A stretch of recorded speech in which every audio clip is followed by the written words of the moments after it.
नमस्कार.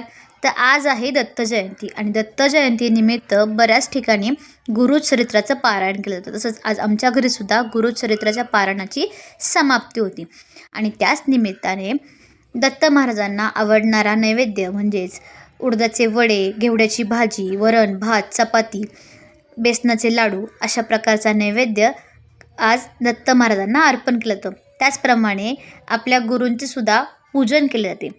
इथे गुरूंचे पूजन झाले आहे आणि त्यानंतर सर्व नैवेद्य देवाला अर्पण करून इथे बाळगोपाळांसुद्धा जेवू घातला आहे.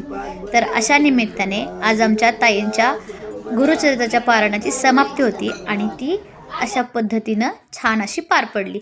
कसा वाटला मग आजचा व्हिडिओ ते छान कमेंट्समध्ये सांगा. भेटू नेक्स्ट व्हिडिओमध्ये. दत्त जयंतीच्या सगळ्यांना खूप खूप शुभेच्छा. Bye bye.